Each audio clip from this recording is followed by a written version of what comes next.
Hello everyone, welcome back to my YouTube channel. Thank you so much for joining me today because we have some very exciting General Hospital news to talk about, and it's definitely worth the wait. Oh honey, pull up a chair and let me tell you all about this latest twist on General Hospital that's got my heart racing like it did back when I was a young mama waiting for my husband to come home from work. I was sipping my morning coffee the other day, just like I do every Tuesday afternoon when the new updates pop up, and I swear my eyes lit up brighter than the Christmas lights we used to string up on the front porch.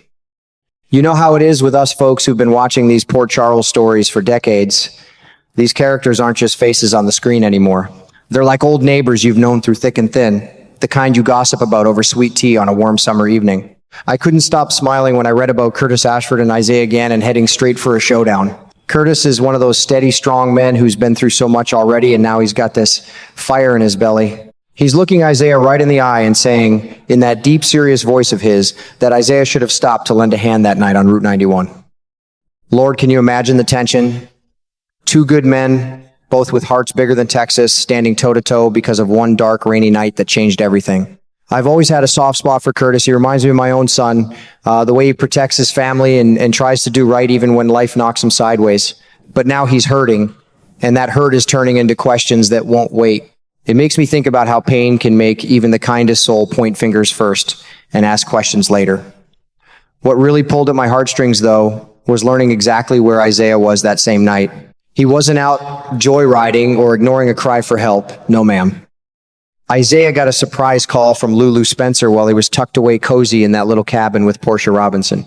Poor little Rocco Falconeri was burning up with fever, and those red streaks on his arm were starting to look like trouble, the kind that sends any grandma straight to her knees in prayer. Rocco's just a boy, you know? And Lulu was desperate to keep it quiet, so she turned to Isaiah because of that old bond he shared with her ex, Lucky Spencer, from their days overseas.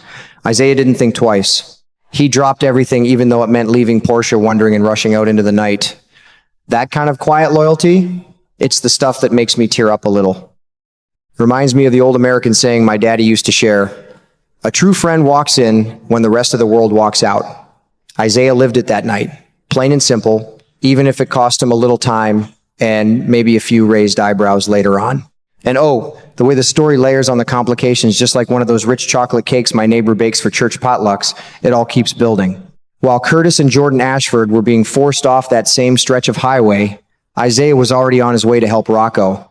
But it wasn't just them out there in the dark. Danny Morgan and little Charlotte Cassadine were dealing with their own car troubles too. Can you picture it?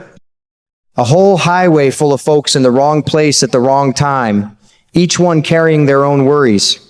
They're saying the car that Curtis and Jordan actually bumped might have been Brooklyn Quartermain Chase's, but someone, maybe more than one person, could have spotted Isaiah's vehicle rolling by.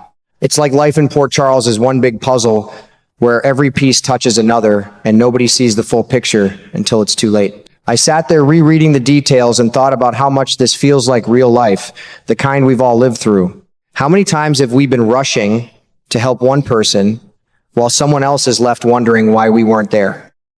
Isaiah chose family, even borrowed family, over his own comfort that night.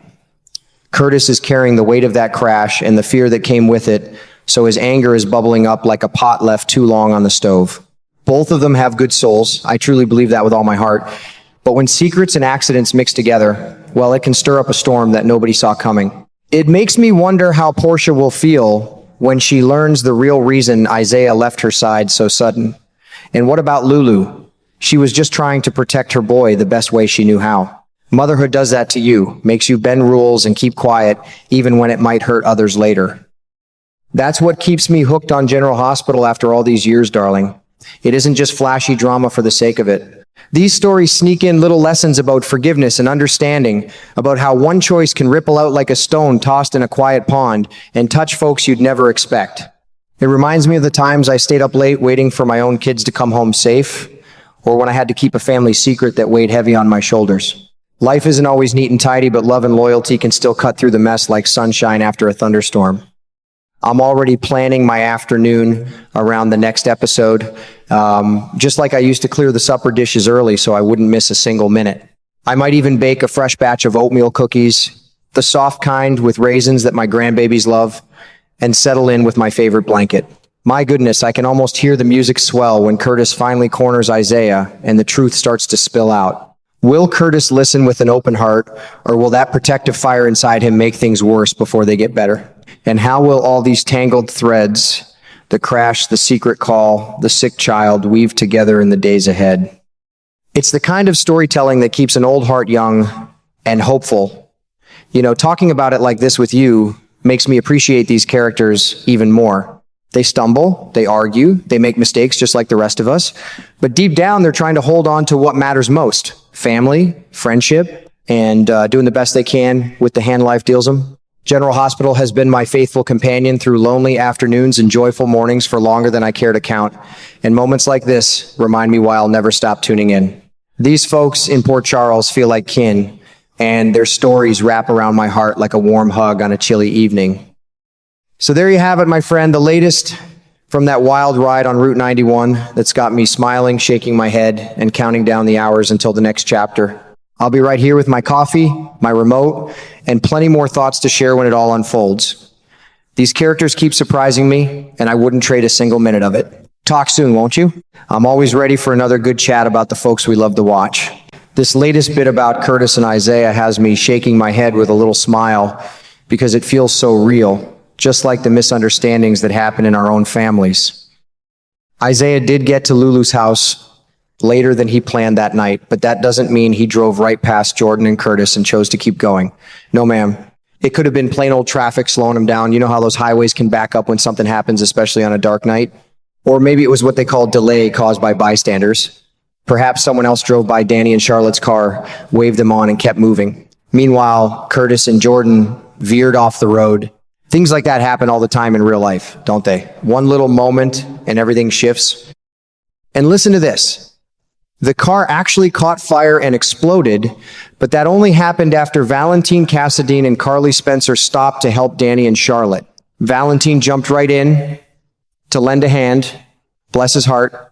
Jordan got those burns when the car started heating up real bad, and her face even went through the driver's side window, poor thing. Curtis only had some scratches, but you can tell he's carrying a heavy load of worry and guilt. When a man feels helpless, sometimes he starts looking for someone to blame, and right now his eyes are fixed on Isaiah.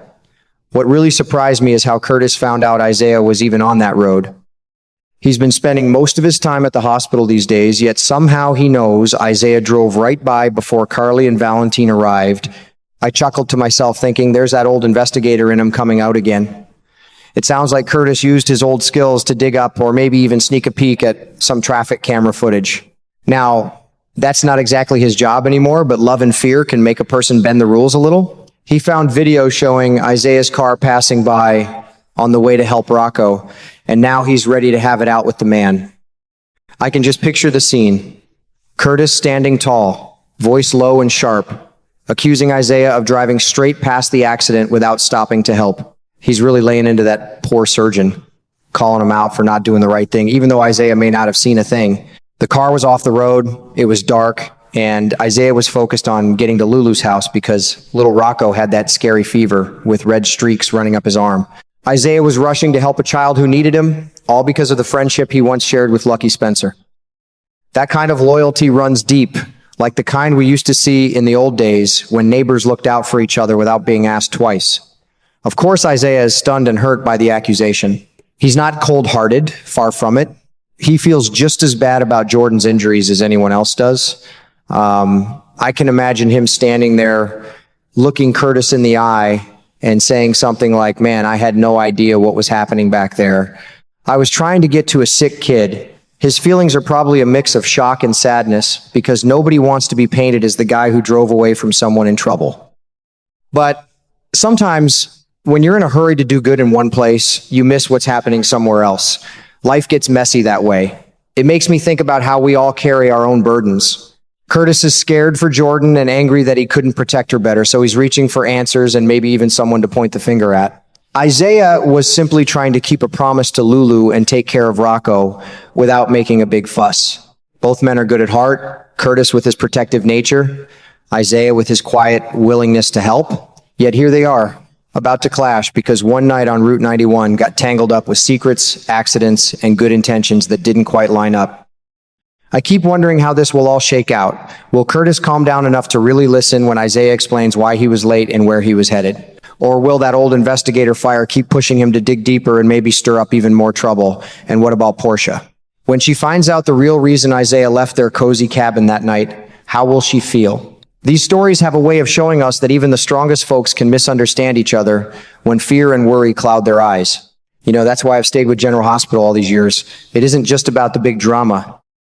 It's about watching people who feel like family stumble, get mad, feel guilty, and then hopefully find their way back to understanding. It reminds me of Sunday dinners at my house when the kids were little. Somebody always got their feelings hurt over something small, but we talked it through because that's what family does. I'm already planning to settle in with my favorite Afghan and a glass of sweet tea when this confrontation finally airs. My goodness, I can feel the tension building already. These characters keep surprising me, pulling at my heart in ways I never expect. They make mistakes just like we do, but they also show us that loyalty, love, and second chances are still worth fighting for. So tell me, darling, when you watch this unfold, who do you think will speak up first and try to clear the air? I'll be right here, remote in hand, smiling and maybe shedding a little tear or two, because that's what these stories do to an old heart like mine. They keep me hoping, keep me caring, and keep me coming back for more. Talk to you soon. I'll let you know how it all turns out once I've seen it with my own eyes.